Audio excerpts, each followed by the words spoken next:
Have you ever watched a piece of media and thought, okay, this has definitely changed my perspective on things? For me, it happens once in a while, but the very first time I remember experiencing this was when I watched the subject of this video. Black Mirror's Shut Up and Dance.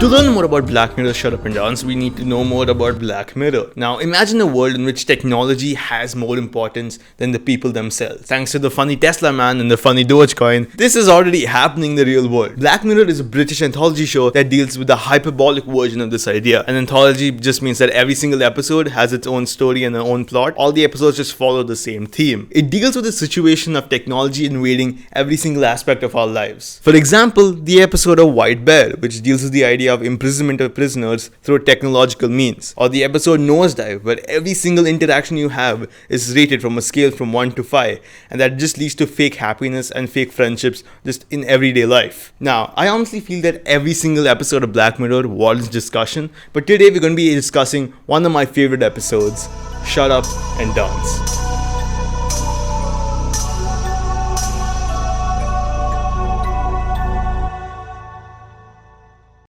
Shut Up and Dance is the third episode from the third season of Black Mirror. It opens with this scene. A woman gets out of a car in a parking garage. She's instructed something through her phone, does it, and leaves. This isn't that important now, but trust me, it comes back. Okay? Trust me. This whole episode revolves around a character named Kenny, who is played by Alex Lothar. You may recognize it from the recent popular Netflix show. It's called The End of the Effing World, where he plays a character with a similar demeanor. I think if you've watched the show, you know what I'm talking about. So Kenny's a teenager that lives with his mom and his sister. He works in a restaurant, which he commutes to by his bike. He seems like someone normal, your average teenager with a job. One day, while working, a customer's child forgets their toy. Excuse me. Someone forgot this. Oh, thank you. What do you say? Thank you. It's alright. She forgets everything. Thanks again.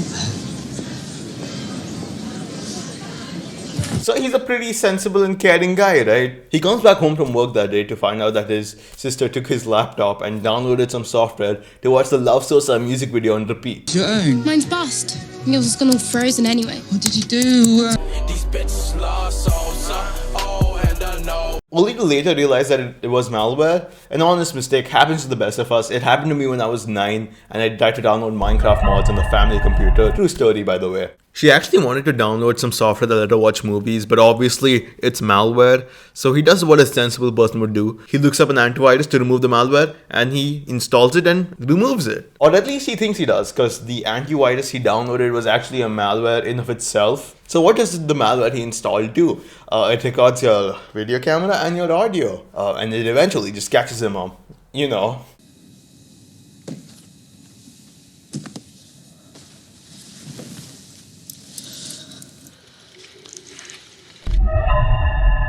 Later he gets an email which is just blackmail, just stating what we know so far. They force him to switch on his location and send him his number so they can keep track of him. And to be honest, Alex Lothar, Kenny's actor, absolutely killed it in this scene.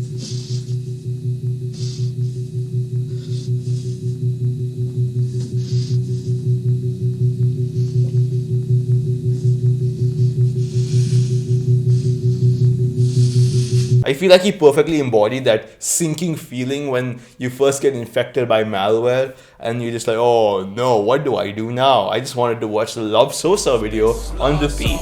The next morning the messages continue, in which he has to do whatever they say. I'll just use they, the hackers, to talk about the people who infected him, because we don't know who did that and we don't find out throughout the episode. It's just a overshadowing entity throughout the whole episode, and I feel it's good that they didn't. They essentially make Kenny do a bunch of things, like he is like serving them.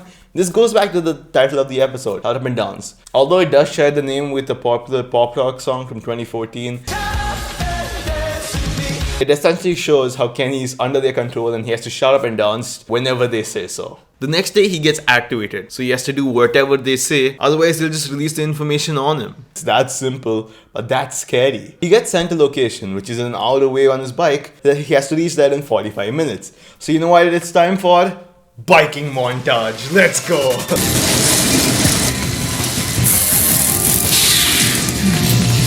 Which, to be honest, the biking montage is actually pretty well shot. Here, Kenny reaches the top of a parking garage where he gets delivered a cake by someone else who is being manipulated.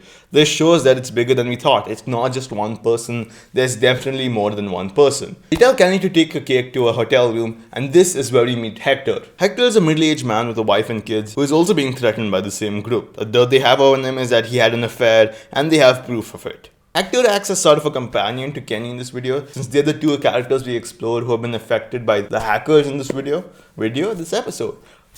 Subscribe. Hector acts as a companion also in the way that Kenny and Hector now have to do tasks together. They're saying we have to do it together. What do we have to do? Just take the cake somewhere. They send me an address, a map, coordinate thing. And there's a car we need to get. God, what sort of car? And they go there. A large part of this episode is just them getting a location, going there, and what happens in between. They tell them to go take a car in a parking garage. They go there, and we see that, okay, this is the same parking garage where the woman from the beginning was there. So she was also wrapped up in the hacker's scheme. Since Kenny can't drive, Hector offers to drive, and they move on their way. Their marked location is outside a bank. This can't be good. Once they reach, the hackers message them and tell them to look inside the cake. You sure this is it? Look in the cake. And of course, there's a plastic baggie with a gun and a disguise in it. What?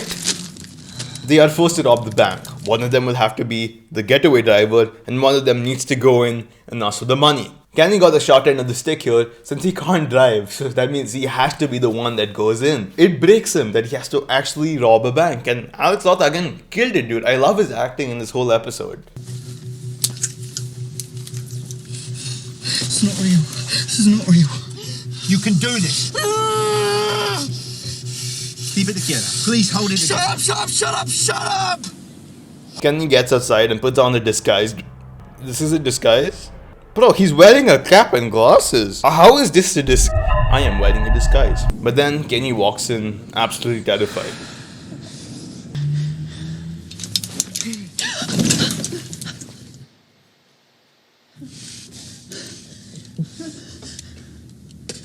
Give me money. Out of sheer fear, he pees his pants. Just give me money! He gets the money and leaves. Kenny makes it to the car with Hector, where they are informed of their next location. This time, it seems to be outside a forest. The hackers inform them that only Kenny has to go in. This is where Kenny and Hector part ways. They won't be seeing each other anymore. Hector leaves and Kenny walks into the forest. Inside, there's someone else who's also being blackmailed. And clearly, he isn't as much of a normal or good person as we see Kenny as throughout the whole episode. Yeah. I just looked at pictures too. How young were they? In the pictures. The man pulls out a drone so that the hackers can watch. And the instruction comes in. They have to fight to the death. Kenny immediately pulls out his gun. Don't, please.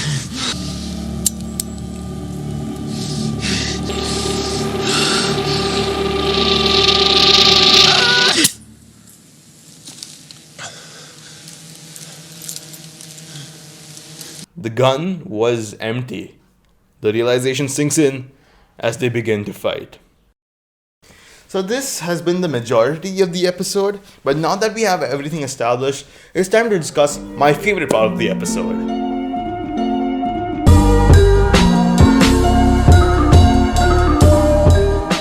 So the ending begins with Hector going back home where he gets a text message.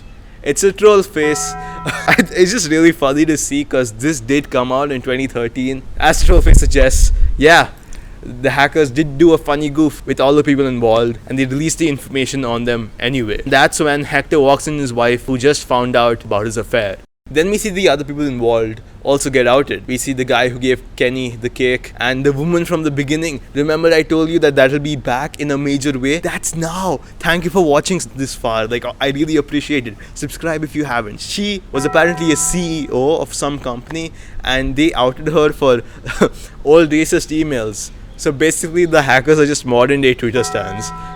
That's literally it. But then it switches to Kenny. We see him covered with blood, walking in the dark. Now from his previous scene, he was in a fight to the death with someone else involved and presumably he killed him. This comes at a perfect time. You begin to question why Kenny would go this far. But then it hits. What did you do, Kenny? They say it's kids. You've been looking at kids. And Lindsay's on some video of you. You're doing like all of her friends have got it. Kids, Kenny.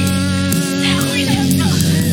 The score builds up beautifully as Alex Lothar portrays just so much emotion in his eyes alone. Kenny was not who we thought he was.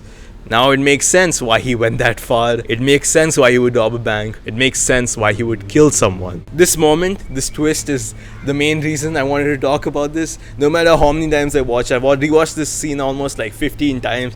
I always get goosebumps. I've isolated that to 4 main reasons, and here it, whoa! Here they are. No way. The first one is the twist. I think this is the most obvious part. That's why I'll spend the least time on it. Kenny was not who we thought he was, and the rest of the episode makes sense of why he would go that far. And now second is the composition of the shot. This shot is beautifully framed because it takes place in the dark forest where we can barely see Kenny, who's covered with blood. And the third, and I think the most important reason, is the score. The song playing in the background is exit music for a film by Radiohead. It's the perfect choice of music. I think if any other song, any other score was there, it wouldn't hit as hard as it does. And the final part, which is not the main reason, but it's the cherry on top, is Alex Lothar's acting. I already mentioned it. On rewatch of the whole episode, remember the scene with the kids I mentioned in the beginning? That hits really differently. And I definitely think the director put it in there because on rewatch, for the keen people like me who really fell in love with the episode, rewatch it and they would see like, oh, that's kind of weird. So yeah, Black Mirror is an absolutely amazing show in which every episode warrants this level of discussion. While other episodes deal with concepts that are 20 to 30 years in the future, one way that Shut Up and Down stands out is that it could easily take place today. You just need someone with enough free time. This really comments on a thought process regarding science fiction movies and dystopian thrillers, thinking, oh, that's just so far down the road. That'll never happen. Right? When I think of Shut Up and Dance, I think of the last day of 8th grade, because I remember coming home from school, sitting on this very chair, and just watching the episode as my mind exploded at the twist. I still think about it a lot anytime I create something, and I think that just shows how much of a mark it's left on me. In fact, I was recently watching an interview with Robert Pattinson. The Batman fever got me, and he said something that really resonated with me. I'm more interested in getting one person to really, really, really like it, and it's like to be their favorite movie, rather than get loads of people to just be like, oh, let's go and see that. In a world where every piece of content tries to claw for your attention to find a way to monetize it, Shut Up and Dance and media like it stand as a ray of hope. A ray of hope that good and thoughtful content will always have a place. No matter how saturated other content gets, there will always be a group of people who are willing to watch content that changes their perspective on things. Just like I said in the beginning. And that is what excites me to create content more than anything in the whole world. Thank you for watching my video.